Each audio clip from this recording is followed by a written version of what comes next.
The woman my brother chose to marry happened to be the daughter of a bank executive. "Please do not come to the wedding," she implored. She despised me, a high school dropout working in construction. My brother's the only family I have, yet she threatened to cancel the marriage if I attended. "Please do not interfere any further," she pleaded. Wanting my brother to be happy, I had no choice but to accept her request. However, where was the groom's brother? My absence caused the wedding to plunge into chaos. My name is Ethan Smith. One morning on my day off, I woke up to a call from my younger brother Jake. "Hey Ethan, you're off today, right?" Yeah, I was actually asleep. I listened to him as I got up and headed to the bathroom. "I met someone I want to marry, and I'd like you to meet her," he said. I was taken aback, and now completely wide awake. I was delighted to see my brother all grown up. Jake and I had always been there for each other. Our mother divorced when we were young, worked on her own, and provided for us. I barely remember anything about our father, because he was rarely at home. I often looked after Jake, who was still in daycare while I was in middle school, in place of our mother, who came home late from work. "Sorry, Ethan, I have to go to work again. Here's some dinner. Heat it up and eat it with Jake," she would say. Got it. I'll give him a bath first, though. He falls asleep in the middle of dinner these days. "All right, thank you, Ethan." One day, our peaceful life was disrupted when our mother decided we would go to our grandparents' house. She left us in the care of our grandparents and never returned. Jake, who was still very young, felt lost without our mother and cried every night. During those times, I read him books, held his hand as we slept, and distracted him from his sorrows. "Where's Mom? Is she coming home today?" he asked. It always hurt to hear that, and I don't remember when I started saying I didn't know. Our grandparents, despite being angry at our mother, raised us lovingly. I still remember how happy I was to have warm meals ready for me every day.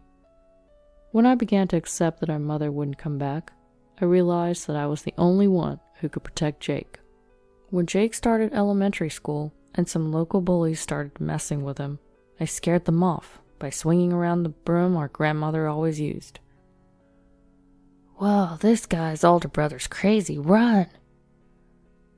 The reason I started thinking about learning boxing was because I had this compelling desire to become stronger, to protect my little brother Jake. In the end, there wasn't any boxing gym available in our rural hometown in Kansas. Instead, our grandpa took me fishing on his days off. Standing in front of the sea, I felt how small I was. When I cast my fishing line into the water, I felt a sense of calm that I didn't usually experience in my busy life. I grew fond of fishing and started leaving Jake in the care of our grandmother to go fishing with our grandfather. I began going every week, and Mr. Brown, one of my grandfather's fishing buddies, also became a friend. I secretly thought that if my father was still around, he would be about Mr. Brown's age, and it always made me happy when I saw him. "Do you have any idea what you want to be when you grow up, Ethan?" Mr. Brown asked me while we were fishing. I want to be a regular office worker, earn money so my younger brother and grandparents can live more comfortably," I said. "Ethan, you've got a heart as big as this ocean. You'll be fine. Just keep doing your best," he told me. Those words of his have saved me many times since. When I started high school, I studied hard so I could earn money. Then one day, my grandmother fainted. My grandmother was admitted to the hospital, and immediately after, my grandfather fainted too, and he passed away. We were able to hold a small funeral after explaining our circumstances to the people at the local funeral home. Knowing that our grandmother couldn't come, my brother Jake suggested that we go to the fishing spot to look for Mr. Brown, because he thought that Grandpa would be lonely. When we told Mr. Brown about our grandfather's sudden death, he quickly prepared and attended the funeral the next day. "Ethan, I'm sorry to make you worry. I'll get better soon." My grandmother, who couldn't attend the funeral, seemed dispirited after my grandfather's death. You take it easy in the hospital. We're fine at home. Jake's going to be in middle school next year. He's old enough. I reassured her. Well then, there are things I should tell you, Ethan, she replied, and during her hospitalization, she told me details about household matters and financial matters. However, just when we thought she was recovering, her condition suddenly worsened, and she passed away. I had to drop out of high school to work at a construction site to support Jake and myself. I'm going to get a part-time job too, Jake said. You can't get a part-time job when you're in middle school. You need to focus on your studies, I replied. But I can deliver newspapers, he protested. It's fine. I'm earning enough, don't worry, I reassured him. Jake kept offering to work part-time to help out. I want you to study, get into a good school, and go to college, so you don't have to worry about work in the future. I don't mind working as much as it takes for that, I told him. Hearing this, Jake finally started focusing on his studies, entered a prestigious high school, and steadily advanced to college. Now he works at a top-notch company and has a woman he wants to marry. As his older brother, I couldn't be happier. Can I bring my fiancé to your apartment on your next day off? Jake asked me. Here? All right, I'll make sure to clean up. I'm looking forward to it, I replied. On my next day off, I nervously met Jake's fiancée, Emily Garcia, for the first time. Nice to meet you. I'm Jake's older brother, Ethan. Please come in, I greeted her. Nice to meet you. Do you live here? She asked. Yeah, this is my brother's apartment, Jake answered while she looked puzzled. But I guess she was just not used to coming into a bachelor's apartment and continued the conversation. Yes, sorry it's so cramped. I work at a construction site and usually only come home to sleep, so I don't mind the small space. I never thought Jake would bring his girlfriend here, I said. I met Emily through a client and we're planning to get engaged soon, Jake revealed. Seeing my brother so confident, I was sincerely happy about their engagement. Emily, maybe due to her quiet personality, didn't say much, and just kept giving an awkward smile. She must be from a wealthy family. While we were talking, Jake's phone rang. Sorry, it's a work call, he said, and after he left the room, Emily finally spoke. You said you work at a construction site, Ethan. Which college did you graduate from? She asked. Actually, I started working after my grandparents died, and I had to take care of Jake like a parent. I dropped out of high school, I explained. So you didn't finish high school? She asked. Correct. Unlike Jake, I never liked studying much, and I've been doing the same job since then, I said. I didn't know that Jake's brother dropped out of high school, she said with an audible sigh of disappointment. I don't regret giving up on my education even now. But having experienced the harsh reality of how society doesn't accept me as a high school dropout, I suddenly felt anxious about whether I might end up causing trouble for my brother. I assumed, Ethan, that you must have some prestigious profession since Jake is so accomplished, but it seems I was mistaken, she said. A prestigious profession. It's impossible to regain that now. All I ask is that you don't interfere with our happiness. I have no intention of doing that. I want Jake to be happy. As I said this, she slightly raised the corners of her mouth and gave a fake smile. I could tell she was forcing it. When Jake returned, she grew quiet again. I wondered if Jake knew about her behavior, but I didn't know how to communicate this to him. Ethan, thanks for hanging out today, especially on your day off. I'm glad you were able to meet her, Jake said, radiating happiness. Not long after, I received an email announcing their official engagement. Then, about a week before the wedding, I received a call from an unknown number. It was Emily. Hello? It's Emily from the other day. Do you remember me? Just hearing her speak reminded me of our previous encounter, and I felt a tinge of discomfort.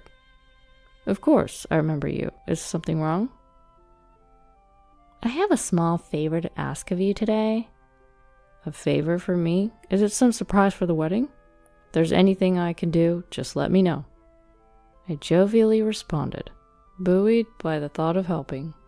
Yes, about the wedding. Could you perhaps not attend? She asked. Excuse me? Not attend? I can't imagine not being there for Jake's wedding. I'm his only family. You may not be aware, but my father is a senior executive at a bank. It's frowned upon for him to attend a ceremony where the other party has no parents or relatives. So we thought we might hire some actors to attend. Actors? There's a service that provides people to play the roles of families and relatives. They'll come if we ask, so we thought we'd go that route. And Jake is okay with this? Well, the wedding is for me, after all. I plan to discuss this with him, so could you perhaps tell Jake that you have a work conflict? No, please do so. I highly doubt Jake would agree to this. I want to celebrate him too.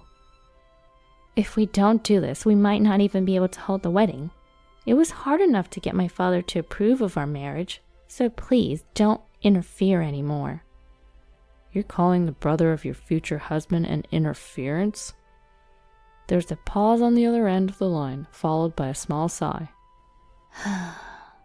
I just don't understand why you, with no education to boast of, or any respectable job, feel entitled to attend. Frankly, it would be embarrassing for us. With that, she hung up. I was left stunned. For the first time, I felt ashamed of myself. Granted, I'm not someone impressive, being a high school dropout, and it seemed that even getting approval for their marriage was a struggle because of me. I didn't want to cause Jake any embarrassment. That was the one thing I wanted to avoid. So I decided to call Jake. Hey Ethan, it's referee to call, what's up? Actually, about the wedding. I've got a work commitment that day I cannot miss. I'm really sorry, but I won't be able to attend. What? Why? I thought you cleared your schedule for that day. Yes, I had. As the supervisor on site, it was hard for me to take a day off, but I made arrangements for that day. I thought about my coworkers who said, "You have to go on that day, congratulate Jake for us." And I felt a surge of emotions. I can't get out of it. Since I'm the supervisor, I can't leave. I see. That's disappointing. But if you can make it, even if it's for a short while, please come. I want you to be there. I got it. If I finish early, I'll be there. Congratulations, Jake. Yeah, thank you. Promise me, okay? After hanging up the phone, tears wouldn't stop streaming down my face as I pondered on Jake's emotions. The fact that he wanted me, his imperfect brother, to be present at his wedding was somewhat consoling. I felt as if I had regained a fragment of my bruised self-esteem that Emily had shattered. On the day of the wedding, with no particular place to go, I decided to go fishing to escape my suffocating loneliness at home. It's something I hadn't done much of since I started working, but I always had a favorite fishing spot. It's a place where I wouldn't run into any of my colleagues. As I cast my fishing line, the familiar feeling made me tear up all over again. I was alone, and for a while, I wanted to cry freely. I wanted to release my feelings of frustration, loneliness, and pity for Jake into the ocean. After having a good cry, I suddenly sensed a presence. When I turned around, I recognized a figure standing with a fishing rod. "Oh, Mr. Brown?" I quickly wiped my tears with my sleeve and turned around again. Mr. Brown was wearing a nostalgic smile. "Ethan, it's been a while since you've come here. What makes you look so sad?" "Ha, you are observant as ever."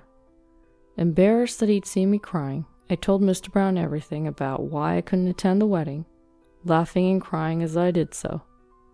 If anyone could soothe my turbulent heart, it would be Mr. Brown. I had such a hunch. "That's harsh, Ethan. You're an admirable man. There's no reason to feel ashamed. I know that better than anyone else." Stop making me cry. "Hey, Ethan, do you think this is the place to be crying?" "But if I show up, won't I interfere with Jake's happiness? Do you think your brother will truly be happy if his big brother doesn't come to his once-in-a-lifetime wedding?" "Well, Jake values you more than you think." I remembered what Jake told me. He said he wanted me to come, even if I was late. "You should go. Come on, get going." "Thanks, Mr. Brown. All right, I'll go. I hurried home to get ready for my beloved brother. Each word of Mr. Brown's pushed me forward. When I arrived at the wedding venue, Jake and Emily were still waiting in the backstage room. Bro, you made it in time. I'm so glad. Next to the joyful Jake, Emily suddenly made a sour face. Well, this is inconvenient. Why is it inconvenient for my brother to come? I had to invite someone to fill his seat since he said he couldn't come. That's why. Probably some sort of fake relative, I suppose. With the wedding entrance time closing in, Emily seemed more irritable and frantic than usual. I just wanted to congratulate Jake today. When I said this to Emily, she finally blew up. Ethan, this isn't what we agreed on, is it? Why won't you listen to me? We're running out of time. That's because I'm Jake's brother. And what? Brotherly love? I'm so tired of it. How would it look if someone found out that the groom's brother is someone like you, a high school dropout? Even in front of Jake, Emily yelled.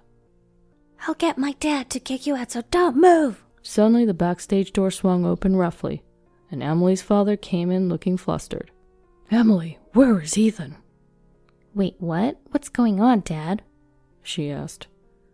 One of our bank's major clients just contacted us wanting to close their account. The bank is in panic mode. When I asked for the reason, they said you had... What, me? Emily interrupted. Yes, apparently they said they would seize all transactions with us, unless you change your disrespectful attitude towards Ethan. They suspect it's a matter of dignity, Emily's father explained. Emily glared at me sharply. Ethan, did you do something? Like spreading rumors to damage my reputation on social media or something? She asked. I have no idea what you're talking about. I don't understand how my name came up in this. I replied, completely clueless about the situation. Emily's attitude? Breaking the agreement? You mean the reason you suddenly couldn't come was because Emily arranged it? Jake asked, suspicion creeping into his voice. That's a terrible thing to say. Emily began, probably searching for an excuse. I cut off whatever she was going to say. I made up my mind not to come because she called me a disgrace, but I realized I was wrong and rushed over. I admitted. Hang on, Ethan. Jake was stunned. Emily, did you tell my brother he's a disgrace? Because... Emily stammered, struggling to find her words. Ignoring her flustered state, Jake spoke in a stern voice. Thanks to Ethan, I managed to get through college. I can't thank him enough. I'm sorry, Ethan. I'm truly sorry. It's okay, Jake. You don't need to apologize to me. I comforted him. Then Jake glared at Emily. Emily, we're going to have to call off this wedding. That's okay with you, right, Mr. Garcia? If that's what it takes for them to forgive us, I have no problem with it, her father replied. But wait. Emily tried to argue, but her father had already left. He probably had to deal with the bank. And so, the wedding dissolved without the bride and groom even making an entrance. According to Jake, Emily ended up losing her job at the bank due to losing their trust, and her father received disciplinary actions, getting transferred and demoted to a different state. Emily didn't want to leave, so she came crying to Jake and told him everything. But Jake had no lingering feelings for Emily. Hearing about what she had done to me and realizing her true nature had a significant impact. Apparently, her coworkers didn't think highly of her either, and this message from the major client was the final straw. There are lots of bad rumors about her, and it seems there's no chance of her making a comeback, Jake explained. I see. But let's be glad we found out her true colors before you two got married, I suggested. Yeah, that's true. By the way, aren't you curious about who the major client is?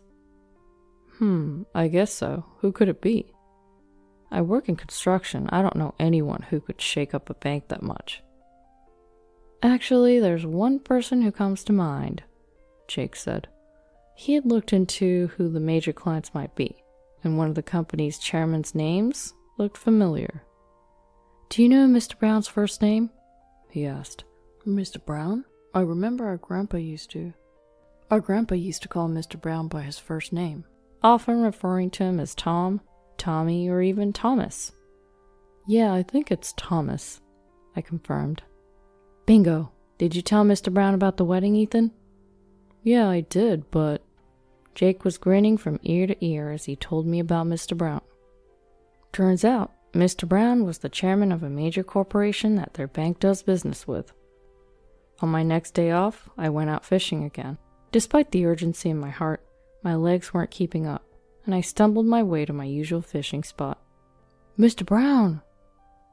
Hey there, did the wedding go smoothly? Mr. Brown was smiling broadly at his usual spot. Mr. Brown. Ethan, you've been crying a lot lately. You weren't such a crybaby before. I'm sorry for troubling you with my complaints. Trouble? You're my fishing buddy, Ethan. I care about Jake just like you do. It's only natural to help a friend, so don't worry about it. Besides, you shouldn't be thinking about anything when you're fishing. I nodded and sat down next to Mr. Brown, casting my fishing line into the water. All that seemed like a distant memory, as I was back to my usual busy work life. Well, it's not exactly the same as before. There were changes happening around me. Mr. Smith, I made too much of this. Would you like some? My typical fast food lunch had recently turned more interesting. That's because the new secretary has been finding reasons to bring me homemade lunches.